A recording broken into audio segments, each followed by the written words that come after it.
이야기의 시작은 17년 전 아빠에게 내연녀가 있다는 사실을 알게 되었을 때부터였어요. 저 남동생은 그때 아빠한테 뭔가가 있다고 농담처럼 말하기는 했었어요. 아마도 밖에서 미쓰긴 만나고 다니는 것 같다고 하면서요. 아빠는 당연히 가정일에 소홀했죠. 시도 때도 없이 모임, 워크숍 등등. 저나 제 동생은 어렸을 때부터 아빠랑 놀아본 기억이 별로 없어요. 우리 가족은 나 몰라라 내팽개치고 새벽까지 놀다 오고는 했습니다.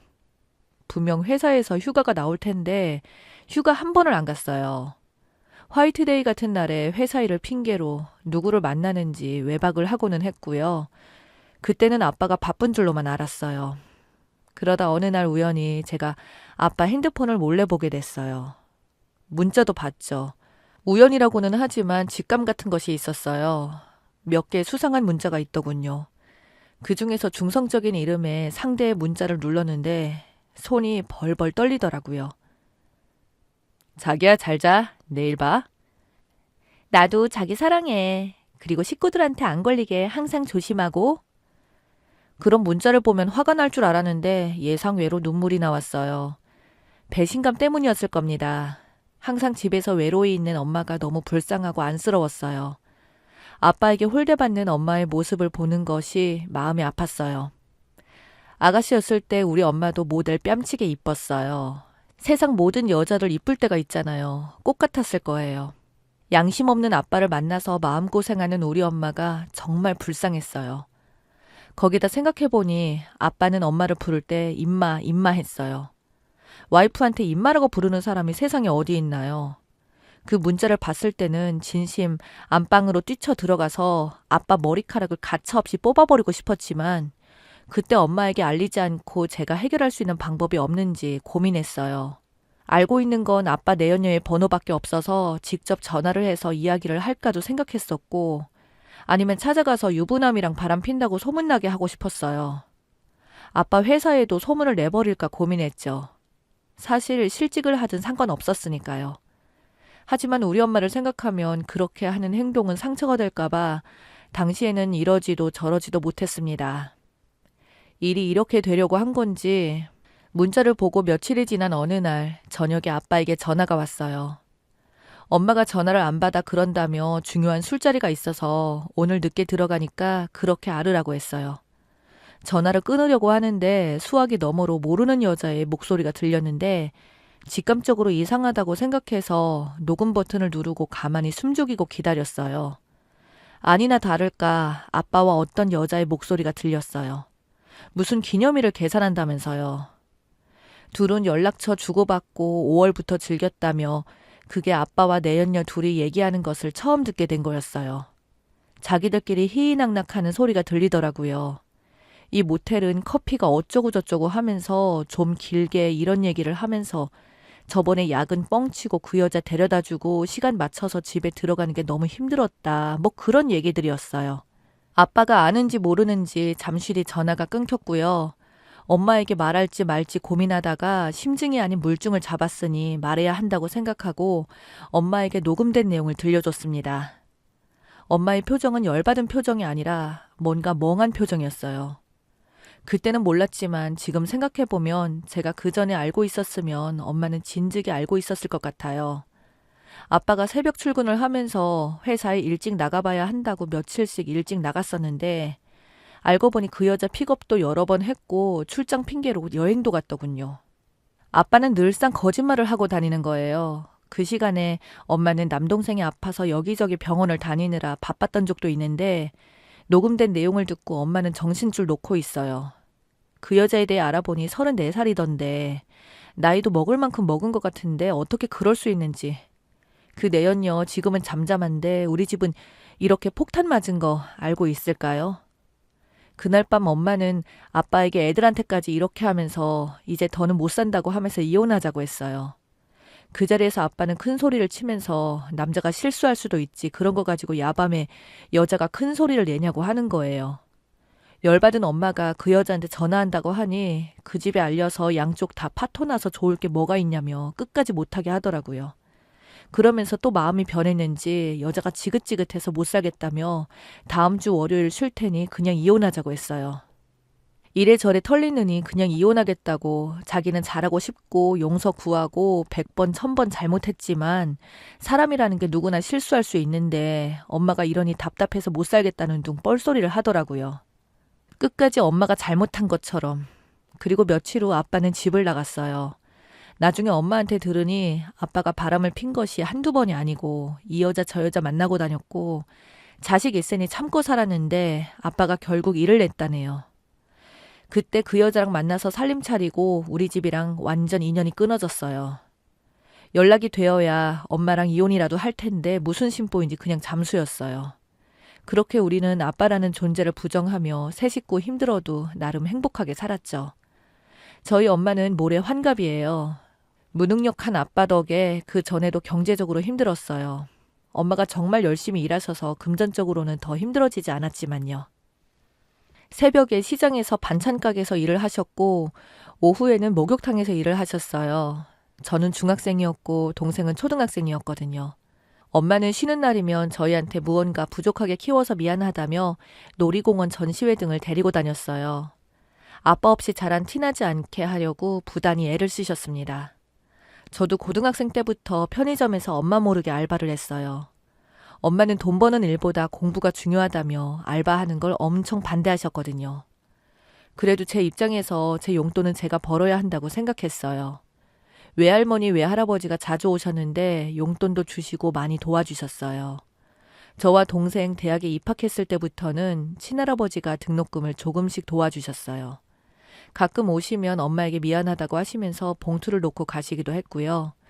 하지만 돈보다 아빠의 빈자리에 엄마는 저에게 미안해했어요. 엄마가 잘못한 거 하나도 없어. 엄마는 단지 아빠라는 사람을 만나 결혼했던 것뿐이야.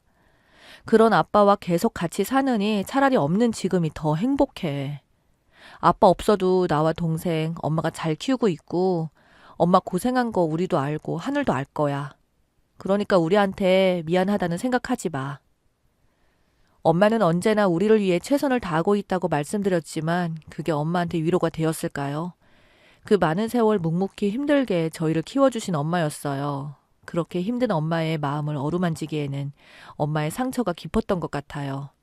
그렇게 아빠를 잊은 채 살고 있었는데 어느 날 집 나간 아빠의 내연녀가 찾아왔어요. 우리 집은 어떻게 알고 찾아온 건지 모르지만 내연녀가 엄마를 만나서 한다는 소리가 남편 지금 신장 이식을 안 하면 죽는데 가족이 나서서 검사 좀 받고 이식을 해달라고 하는데 와, 이 여자가 미친 소리를 하는구나 생각했는데 엄마가 당장 집에서 나가라고 했어요. 그랬더니 남편 살리려고 왔는데 자기를 이런 취급을 하냐며 되려 큰 소리를 치는 겁니다. 엄마한테 2시간을 주저리 병들고 돈도 많이 들어가니 그냥 엄마 보고 데리고 살라고 하는 거예요. 니네 이혼도 안 했고 법적으로도 자기는 남이라면서 떠들어댔어요. 정말 듣는 내내 짜증이 나서 저도 모르게 그 여자 머리채를 잡아 끌었어요. 세상 있는 욕 없는 욕 다 하면서 머리채를 흔들었죠. 놓아달라고 하길래 그냥 내동댕이 쳤어요. 그 여자가 떨어진 핸드폰을 들고서 아빠 번호를 찾더라고요. 아빠 이름 딱 2글자만 쓰여있네요.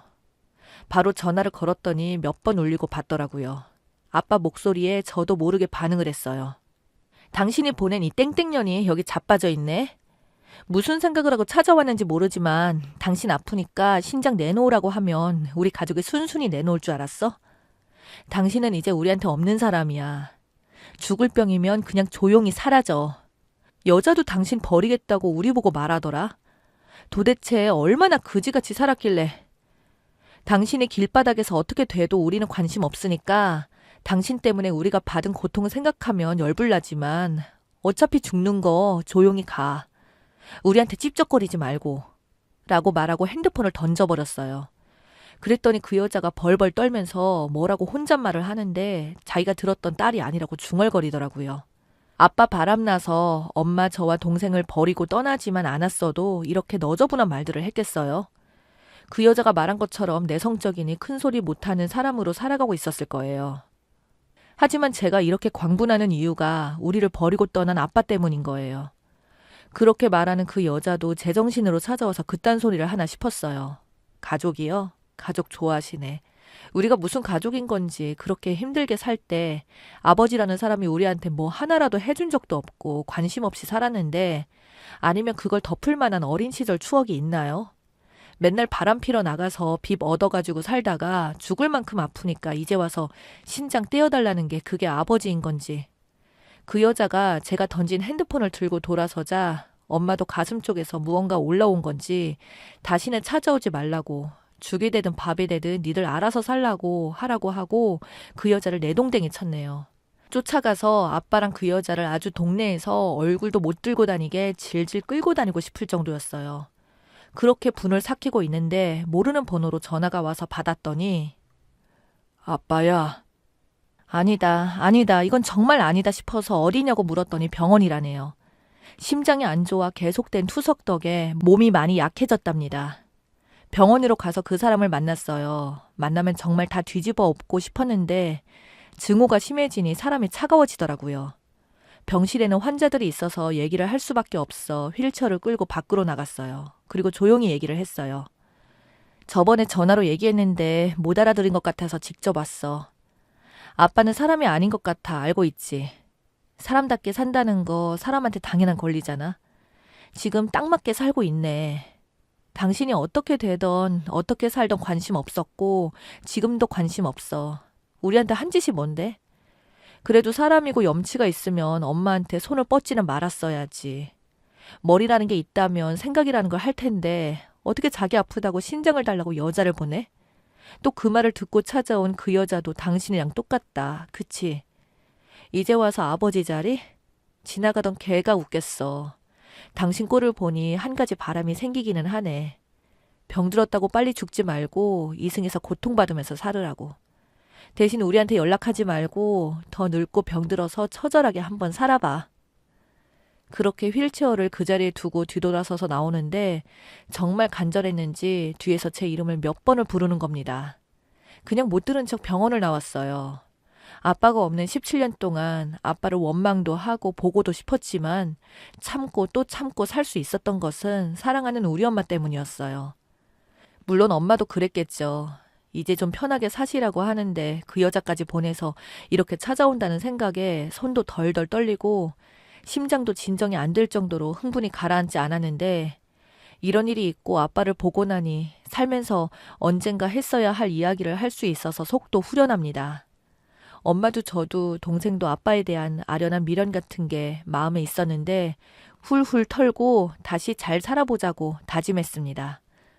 정말 힘들었던 시간이 지났고 저와 동생이 이제 엄마를 호강시켜드려야겠어요.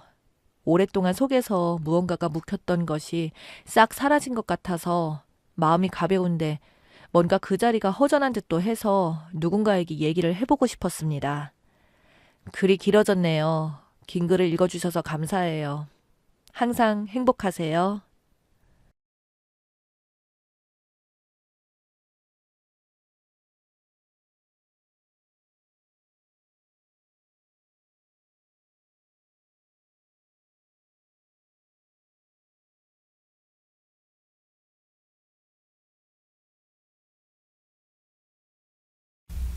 안녕하세요. 저는 평범한 남자의 아내이자 한 아이의 엄마입니다. 제가 이렇게 글을 써서 보내게 된 것은 아마도 많은 분들의 고민 중 하나인 시댁 문제 때문입니다. 시어머니 때문이냐고요? 시어머니하고 문제가 없었던 건 아니지만 제가 말하고 싶은 사연은 제 편인 줄만 알았던 시아버지하고의 사건입니다. 얼마 전까지만 해도 조금 안정적으로 지내고 있었어요. 그리고 이 평범한 삶이 누구보다도 감사하며 지내고 있었죠. 왜냐하면 저희 부부가 결혼하는 과정은 생각보다 녹록지가 못했거든요. 남편이 저보다 2살 연하인데 그렇게 나이 차이가 많이 나는 것도 아닌데도 불구하고 시어머니가 옛날 분이라 그런지 유독 반대가 심했어요. 그 당시 어머님께 거의 하루 걸러 하루에 들었던 말이 자고로 남자는 나이 많고 기센 여자 만나는 거 아니다. 너 같으면 네 아들을 너 같은 애에게 주겠니? 라는 상처 가득한 옛날 말투들이었어요. 이렇게 모진 말들을 어떻게 다 참았냐고요. 그때 참 많이 어리석게도 마음고생도 많이 했지만 그때마다 저에게 정말 큰 힘이 되어주신 분이 바로 시아버님이셨어요. 어머님이 제게 상처되는 말을 하실 때마다 오히려 남편보다도 더 다정히 말해준 게 바로 아버님이었거든요. 여보, 부부 사이의 나이가 뭐가 문제예요? 12살 어린 여자랑 결혼하는 남자들이 요새 얼마나 많은데 며느리가 2살 많은 것 가지고 뭘 그리 유난이야? 라고 말씀하시며 항상 저의 편을 들어주셨거든요. 그렇게 여러모로 결혼 준비에 있어서 항상 든든했던 시아버님. 하지만 지금은 은근슬쩍 더듬는 더러운 시아버지가 되어서 제가 이렇게 사연까지 쓰게 될 줄은 몰랐네요. 결혼 초반에는 아버님은 항상 서글서글하고 친절하게 저희를 대해주셨어요. 어머님을 생각하면 가기 싫은 시댁이었지만 든든한 지원군인 아버님이 계셨기 때문에 시댁에 갈 수 있었습니다. 주부들은 다 아시겠지만 시댁에 어쩔 수 없는 행사들 때문에 꼭 가야 하는 상황들이 있잖아요.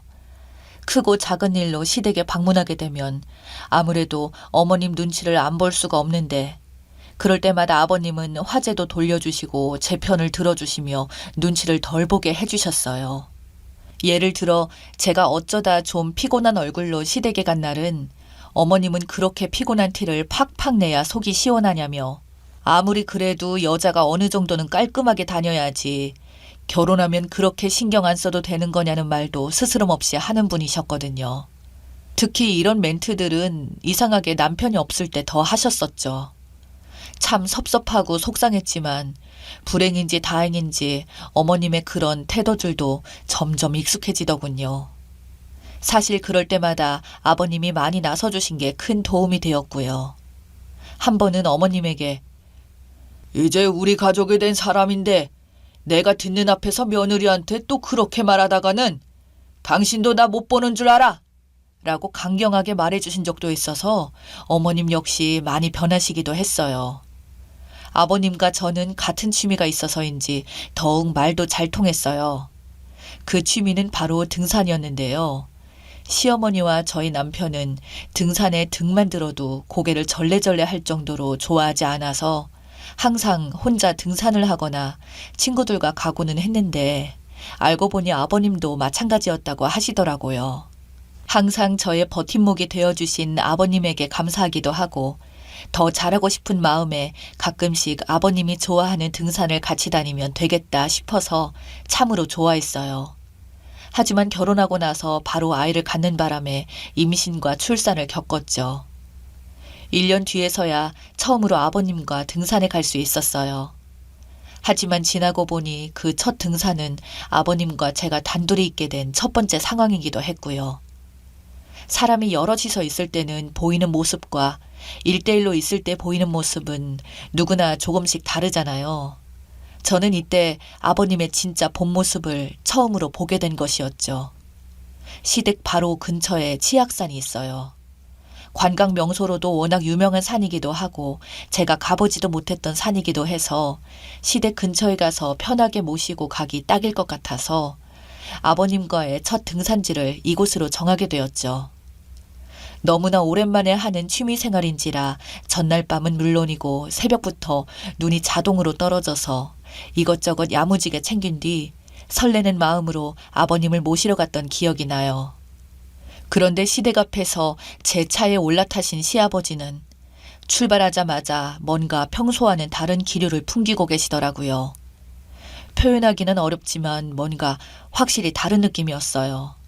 아가야, 아직은 지치기 이르다. 첫날이라 힘들겠지만 조금만 더 올라가 보고 마무리하자. 라고 말씀하시면서 참고로 아버님, 어머님 모두 저와 손 한 번 제대로 잡아본 적 없는 사이예요. 제가 워낙 무디기도 하고 애교 있는 성격도 아니기 때문이죠. 엉겁결에 손을 잡으셔서 당황스러웠지만 내가 너무 지친 기색이어서 그러나 보다 하고 생각하며 뒤따라 올라갔어요. 하지만 손으로 이끌어 주시는데도 불구하고 힘이 자꾸 빠지더라고요. 그래서 아버님께 말씀드렸죠. 아버님, 저는 정말 오늘 여기까지만 해야겠어요. 너무 오랜만이라 더 올라가면 내일 출근하는데 무리일 것 같아서요. 라고 말씀드리면서 슬며시 손을 놨어요. 그런데 황당하게도 아버님이 다시 잡더니 풀어주질 않더라고요. 좀 글을 쓰면서 정말 소름이 쫙 돋았어요. 뭔가 확 불쾌해지는 느낌? 아침부터 종종 느꼈던 그 이상한 기류가 내 착각은 아니었구나 싶더라고요. 저를 앞으로 끌어주신 것까지는 알겠는데 어이없게도 그 후가 더 가관이었어요. 네가 그렇게 힘들다면 내가 특별히 뒤에서 밀어주마 라며 제 뒤로 돌아오시더군요. 이 사람이 원래 이런 캐릭터였나 싶을 정도로 너무 막무가내였어요. 마치 질척거리는 거에 환상을 가진 아저씨 같은 느낌이었어요. 이러지 말라고 자꾸 뭐 하시는 거냐고 자꾸 설왕설래가 오가다 보니 점점 근처를 지나가던 주변 등산객들도 저에게 시선이 꽂히기 시작했고, 그 대문에 낯빛이 점점 뜨거워지는 와중에 말도 안 되는 행동은 기어코 정점을 찍고야 말았습니다. 제 등을 은근히 밀고 있던 손이 점점 내려가더군요. 저에게 산 정상까지 올라가자 올라가 보자라고 말하며 등에서 좀처럼 떼지 않던 그 손이 슬쩍 내려가더니 툭 꼬집는 듯 하더라고요. 저는 그 순간 비명을 질렀어요. 그리고 저에게 슬쩍 닿아 있는 아버님을 확 밀쳐버렸죠. 그 힘이 너무 셌는지 내리막으로 몇 걸음 움직였더니 뒤로 훌러덩 넘어지셨어요. 아버님은 어이가 없다는 표정으로 지금 너 이게 뭐 하는 짓이냐? 며 되려 저에게 혼을 내기 시작하더라고요. 이런 아버님께 왜 그랬냐고, 지금 뭐 하는 짓이냐고 소리치기 시작했어요. 분명히 별뜻 없이 그런 건데 왜 과민 반응하냐고 물어볼 것이 분명했으니까요. 거기다 엎친 데 덮친 격으로 쿵 소리를 내며 넘어지는 상황만을 인지할 수밖에 없었을 주변 등산객들은 저를 이상하게 보기 시작했고, 심지어 젊은 사람이 늙은 할아버지 밀쳐서 넘어뜨렸으니 그렇게 볼만했죠. 하지만 저는 그 사람들에게 어떤 해명도 설명도 할 수 있는 기분도 상황도 아니었기 때문에 그렇게 급히 제 시아버지를 두고 서둘러 하산했어요. 내려오는 길에 다리 힘이 쭉 풀리고 눈물이 나더군요. 어차피 동승했던 사람도 시댁 근처에 있었고 알아서 들어가겠거니 싶은 데다가 지금 그런 것까지 내가 신경 쓸 필요가 있을까 싶어서 내려오자마자 바로 운전대를 잡고 집으로 돌아왔어요. 집에는 아무것도 모르는 얼굴에 제 아이와 남편이 휴일을 보내고 있었죠. 평온한 얼굴을 보면서 순간 고민했어요. 얘기를 하자마자 분명 큰 문제가 될 텐데 어떻게 해야 할까? 남편 부모님이 그런 일을 했다는 걸 들으면 어떤 기분일까? 고민을 하면 할수록 자꾸 다른 고민들이 들러붙더라고요. 하지만 가정적인 고민들에게 제 감정을 모두 꼭 참아내고 살 자신이 도저히 없겠더라고요. 그렇게 산다면 분명 내 가족도 행복할 수는 없겠다는 생각도 들었고요. 그래서 오전에 일어났던 모든 일들을 남편에게 예고도 없이 얘기하게 되었어요. 믿고 싶지 않겠지만 이런 일도 있었어. 방금 내가 여보에게 한 말 죄다 사실이고 평생을 지냈던 아버지가 그런 일을 저질렀다는 것에 충격을 받기보다는 나한테 더 공감하는 이야기 해줬으면 좋겠어. 이야기를 다 들은 남편은 정말 한참 동안 말이 없어졌어요. 충격을 받은 모양이지만 저는 이야기를 계속 이어나갔어요. 솔직히 경찰서에 갈까 생각부터 했는데 중립적인 행동이라도 보이면 당신도 끝이야. 경찰서에서 보기 싫으면 지금부터 미안하지만 여보가 제대로 중간에서 조치 좀 취해줬으면 좋겠어. 남편에게 내심 미안했지만 시댁에 다이렉트로 가서 퍼부어버리지 않을 것만으로도 제가 얼마나 참고 있는지를 알아줬으면 좋겠다는 심정이 더 컸어요.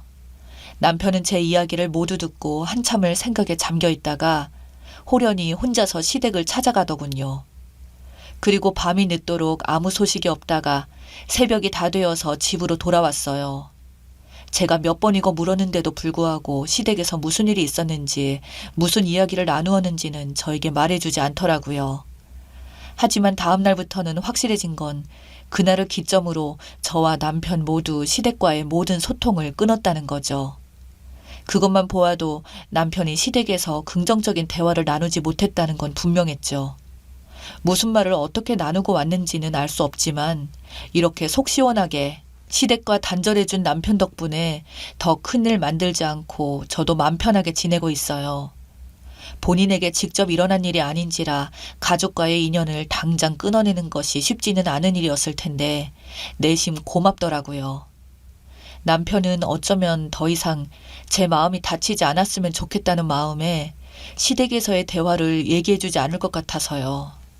하지만 아직도 가끔씩 불쑥불쑥 생각날 때도 있고 그럴 때마다 속에서 불이 올라오는 것 같은 때도 있어요. 하지만 제 가족들을 보면서 어디까지나 다시는 겪을 일 없는 해프닝 정도로 생각하며 지내고 있습니다. 이렇게 여러분들께 속 시원하게 털어놓으니 다시 한번 함께 후련해지네요. 지금까지 제 이야기 들어주셔서 감사합니다.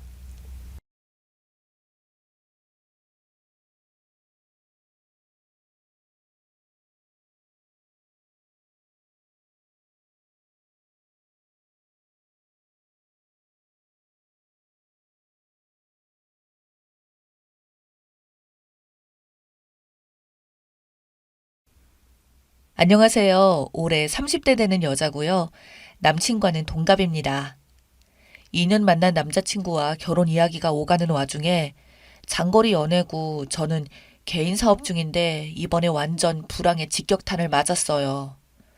속상하지만 결혼하게 되면 안 그래도 남자친구 쪽에서 신혼 살림을 시작하기로 했어서 부모님께도 제가 일하면서 스트레스 받고 몸도 약해져서 결혼하고 나서는 전업하기를 원하셨고 남친도 연애 중에 결혼하자고 조르면서 전업 얘기를 했었어요. 모아둔 돈도 제 나이에 비해 많이 모았다고 생각하고 부모님 자산도 꽤 됩니다. 부모님은 아낌없이 지원을 해주시겠다고 하셨어요. 부모님이 물려주신 집은 서울 6억 원대 아파트와 지방의 3억 원대 아파트, 그리고 제가 모은 돈 1억 2천만 원, 6년 뒤 보험 만기 적금 7천만 원. 이건 말을 안 했어요. 이 돈만 하더라도 제가 가져가는 게 10억이 넘습니다. 결혼하면 매달 부모님께서 용돈도 주신다고 했습니다. 원래도 주셨었는데 사업하면서 일도 바쁘고 쓸 일이 별로 없어서 차곡차곡 모았습니다. 아버지도 사업은 크게 하셔서 돈 걱정은 없었습니다. 남자친구는 회사에 다니고 있어요. 지금 연봉 4,500만 원 정도 내년에 승진하고 신혼집은 저희 서울 아파트에서 시작해서 남친 부모님께서 결혼하면 3억 지원해 주신다고 하셨고요. 남자친구 부모님은 공무원이시고 노후 걱정은 없습니다. 결혼하면 감사하게도 빚 없이 시작하고 대학 졸업하자마자 일 시작하고 운 좋게 잘 되긴 했지만 너무 많이 힘들었습니다. 엄마도 맞벌이를 안 하셨고 그런 걸 봐오고 자라다 보니 부모님도 새언니도 조카 낳고 바로 쭉 전업주부로 있어서 더 좋아하셨고 저도 결혼할 때 맞벌이 하지 말자고 많이 지원해 주시는 것도 없잖아 있는 것 같아요. 결혼 후에 아기도 낳고 하니 전업하려고 했는데 갑자기 남친의 말이 바뀌네요. 이쪽으로 올라오게 되면 제가 하던 일 쪽으로 회사를 다니다가 알바를 다니던 뭐라도 해야 한다면서 게을러진다며 그래서 말싸움으로 번졌는데 저보고 이기적이래요. 맞벌이 안 할 정도는 아니라며 뭐가 이기적이라는 건지 쓰다 보니 열받네요. 그동안 성실하고 착한 마음씨에 반해서 만났고 이른 나이라고 생각이 들지만 남친이 너무 결혼을 원했기에 결혼하려고 했는데 지금 어이가 없었습니다. 제가 정말 이기적인 건지 싸움이 커져서 치사하지만 조목조목 다 따졌어요.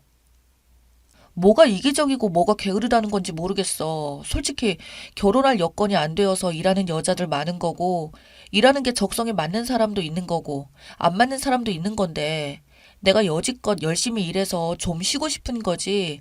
경제적인 건 연봉 3,500만 원 받아서 다 저축할 수는 없을 텐데.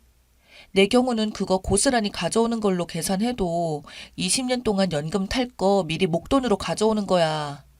근데 힘들어서 쉬겠다는 걸 갖고 뭐가 이기적이야? 그럼 나도 너랑 똑같이 살아야겠어? 지방의 작은 아파트에서 월세 나오고 부모님이 용돈 주시면 웬만한 여자들 평균 이상 매달 나오는데 내가 전업하면서 일 안 하는 게 무조건 싫다는 거 아니야. 그런 건 아니고 일 안 하면 경력 단절되고 여자들 우울증 온다고 하니까 그게 걱정돼서 그런 거야. 라고 대답하더군요. 그러면서 3억씩만 합쳐서 결혼하는 건 싫다고 하네요. 30살 나이에 남친이 3억뿐이 없어서 그렇게 시작하는 건데 갑자기 자산이 반으로 줄어드는 것은 또 싫은 모양이네요. 저희 부모님이 그러시더라고요. 이제 겨우 30살인데 굳이 10억이나 들고 갔는데 결혼해서 눈치 받을 필요 있냐고요. 네, 맞아요. 남친과 결혼을 하면 바리바리 싸들고 가도 구박받고 눈치 받을 것 같더라고. 이 결혼 다시 천천히 생각해보자고 한 상태네요. 갑자기 안달이 났는지 너가 쉬고 싶으면 결혼하고 쉬라고 하고 안절부절 전화통에 불라고 저희 집에 막 찾아오고 하는데 이미 저희 집에서는 빈정이 많이 상한 상태이고 저런 생각이 하루아침에 바뀌는 것도 아니고 이 결혼을 그냥 진행한다면 결혼하고 나서도 마음고생이 심하겠죠. 아무리 결혼하고 나서 금전적으로 부족함이 없이 보탠다고 하더라도 제가 밖에 나가서 월급 받아오지 않는 이상 절 시중 취급할 것 같아요. 저와 저희 집에서는 이 결혼은 안 하는 걸로 마음먹었습니다. 긴 글 읽어주셔서 감사합니다. 댓글입니다. 집을 팔 정도로 가져오는 게 아니라니 가져가도 안 가져가도 맞벌이 하라는 건가요? 그럼 그냥 안 받고 부모님 노예 쓰시라고 양보할 테니 처음부터 시작하자라고 말해봐요. 결혼을 하면 안 되는 조건이에요. 남자가 분수를 모르니까요. 그냥 결혼하지 마요. 결혼 전부터 말 바뀌고 결혼해서도 집회 가고 모아둔 돈 많이 가져가고 부모님께 용돈 받고 하면서 결혼하는데 저런 취급 받고 싶어요? 처음에 10억 이상 가지고 있는 부잣집 딸이 매달 용돈도 받는데 전업을 할 정도가 아니냐라기보다는 나 자기랑 이 결혼 안 되겠다 하고 맞벌이 하자고 해도 사는 내내 본인이 회사 다니는데 너는 집에서 노는 것 같아 배 아파할 거고 아기 낳으면 넌 집에서 노니까 아기랑 집안일 다 하면서 일부러 집에 관련된 일도 안 할 것 같네요. 그런 거 보면 자기는 그냥 살 수 있을 것 같냐고요? 아니요, 저런 사람은 여자 남자를 떠나서도 안 되는걸요. 남자 집은 걱정 없으나 그게 끝이 아니죠. 여자 집 30살에 딸에게 현재 해주는 걸로 보아서 엄청난데 남자는 회사원 인생을 평생 안 쓰고도 바로 지금 현재 여자가 가지고 있는 재산을 못 따라가요. 그리고 용돈도 주는 귀한 집 딸이라면 나중에 지원을 해주면 더 해주시겠죠. 그럼 그냥 남자가 조용히 입 닫고 결혼을 했으면 남들보다 누리고 살았을 텐데 괜한 소리를 해서 망한 것 같네요. 남자친구는 나중에 우리 결혼하면 자기 엄마가 자기 혼자 외벌이 하는 것이라 할 거고 우리 맞벌이 해야 된다 해서 그냥 갖다 버렸어요. 걔랑 저랑 6살 차이였는데 모아놓은 돈 보니까 비슷했고 심지어 저는 집도 있거든요. 나중에 아이 낳으면 어쩌냐니까 다시 취업하면 된다고 아주 쉽게 말하길래 기혼 여성, 경력 단절 여성이 재취업하는 게 쉬운 문제가 아니라고 세상 좀 들여다보라고 해줬어요. 세상에 정상인도 많은데 저런 비정상인과 결혼하지 말아요. 우리 부모님의 귀한 딸이 지금만 봐도 상위 1%인데 왜 굳이 조건도 딸리는 남자한테 아까운 나이에 시작하려고 하는 건지. 더 좋은 남자 만나서 결혼해요. 정말 안타깝네요. 딱 봐도 졸업 후에 바로 개인 사업을 했고 아버지가 크게 사업체를 하고 시집도 안 간 딸에게 저 정도 물려줬다는 것은 집안이 엄청난 자산가라는 건데 30살에 졸업 후에 아버지 사업까지 유지하는 것도 능력이고 경제관념도 조건도 스펙 좋은 여자인데 외모는 어떠신지 몰라도 평범한 회사원. 그것도 결혼할 때 되니 말 바꾸는 저런 남자한테 굳이 제가 님이라면 비슷한 집안 더 좋은 스펙 만나서 결혼할 것 같아요. 돈이 많은데 좀 게으르면 안 되나? 그 재산으로 웬만한 직장인 월급 수준은 월세를 받을 수 없는 건 아시죠? 돈도 갖고 싶고 편하게 있는 것은 못 보겠고 일로 계속 눈치 줄 사람 같네요. 저런 사람이랑 결혼하면서 돈 싸들고 갈 필요 있나요? 부모님이 여유 있으신 것 같은데 그냥 부모님 그늘에 살아요. 남친 지역으로 지역까지 옮기면 구박받을 때 진짜 죽고 싶을 거예요. 남친 부모님이 님 전업 마음에 안 든다고 했을 텐데 공무원이니 주변에 워킹맘으로 끝까지 이런 사람밖에 못 받겠죠. 결혼하면 그쪽 눈치도 받을 것이고 님이라는 대신 남친이 해오는 만큼만 딱 가져가고 남은 돈은 부모님께 드리고 온다고 해보세요. 월급이 300을 위해 수억을 버리는 꼴이라니 또 말릴 거예요. 평생 맞벌이 한 사람입니다. 나 때는 독박 육아, 독박 가사가 당연한 때였죠. 애 둘에 집안 살림에 맏며느리라 시댁 챙기기, 남편은 아침밥에 국 없으면 죽는 줄 아는 사람이라 7시 반까지 출근을 하려면 새벽 5시에 일어나도 부족한 시간. 퇴근하고 집에 오면 집구석은 난장판. 저녁 해먹이고 애들 씻기고 재우고 나면 빨래 돌리고 개키고 다음날 아침 준비해놓고 나면 12시 이전에 잠자리에 한 번 든 적도 없고 명절이나 집안 행사 때는 허리 한 번 못 펴고 죽어라 일하고 그 세월을 억울한 줄 모르고 당연한 줄 알고 살아왔는데 내 딸은 그런 개고생 시키느니 결혼 안 하는 게 낫고 무조건 전업주부 하거나 맞벌이 할 거면 그만두라고 했습니다. 오랜만에 댓글 달아요. 연애가 긴 것도 짧은 것도 아니지만 집안 좋고 모아둔 돈도 있고 부모님 노후 걱정 없으시고 조건 빠지지 않는데 왜 사서 고생을 하려고 하는 거죠? 님의 행복한 길을 찾으세요. 결혼 전부터 저런 소리 들으면 애 낳고 육아에 살림에 맞벌이까지 안 하면 게으르다는 소리 듣고 삽니다. 결혼 제발 하지 마세요. 내가 맞벌이 할 거면 모아둔 돈 더 가져가며 반박을 할 거고 나머지는 부모님께 드리고 오겠다고 해보세요. 자기 혼자 몸으로 집을 사려면 얼마나 벌어야 하는지 감이 안 오나 봅니다. 이미 맞벌이 하면서 돈 가져오고 도와준다고 하는데 혼자 일하는 건 배알이 꼬이고. 님이 보는 눈을 높이세요. 저런 남자 뭐가 좋아서 인생을 걸어요. 취미생활 운동이 아니더라도 가져오는 돈만 10억인데 신부가 고약하다뇨. 남친님이 그렇게 가지고 있다는 거 대충은 알고 있다는 거죠. 그럼 한 번 더 보세요. 맞벌이를 원하는데 그러면 난 내가 모은 돈만 가지고 결혼할 거야. 엄마 아빠가 나 편하게 살라고 주신 것들 가지고 결혼하는데 맞벌이 하면 내가 억울할 것 같아. 난 내가 맞벌이 하면 부모님한테 받은 거 다시 돌려드리고 결혼할 거야. 이때 남친 반응을 보면 대충 성향이 나와요. 판단은 님이 하시는 거고요. 남자네 엄마 성향으로는 며느리가 집에서 가사와 양육 및 맞벌이까지 완벽하게 해야 하는 게 당연하다는 마인드가 있어 보이네요.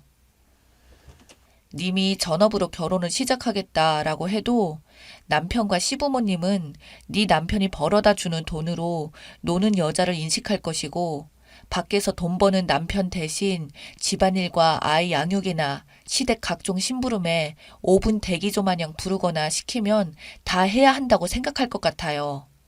님이 결혼한다고 해도 남편 등골 뽑아서 편하게 노는 여자라는 생각이 남편과 시어머니 마인드일 테니까요. 님, 제가 님 입장이거든요. 결혼도 했고요. 시댁에서 사업 지원해 주셨고요. 근데 문제는 뭐냐면요. 그 자식이 그렇게 하는 데는 부모의 영향이 매우 큽니다. 신부님, 사업 지원하시고도 준비되셨는데 일을 안 하면 집에서 노는 사람 취급하며 제가 갈 곳 없는 사람인 줄 알아요. 돌아서면 밥 해놨는지 청소는 잘 해놨는지 검사하시고요. 아들도 마찬가지로 당연히 요리를 셰프처럼 해야 하는 줄 알고요. 애초에 둘이 살면 저 운동해서 닭가슴살만 먹으면 되거든요. 요리도 할 필요도 없거든요. 그리고 남편 없이도 혼자 잘만 살아요. 주부라는 이유로 그런 편한 환경이 아니라는 거죠. 저는 다시 그 시간으로 돌아가면 결혼 안 합니다. 어차피 애 바로 가질 것도 아니었는데 왜 했는지 괜히 결혼해서 제대로 쉬지도 못했어요. 그냥 가정주부라는 제2의 직업이 생긴 거죠. 게다가 모든 사소한 거라도 고장나거나 하면 제 탓으로 돌려요. 집사 같은 개념이라고 생각하나 봐요. 심지어 저는 부모님 용돈 말고도 실업급여 190만 원에 월세 받는 거 합치면 남편 버는 만큼 벌고 있는데도 차이가 나네요.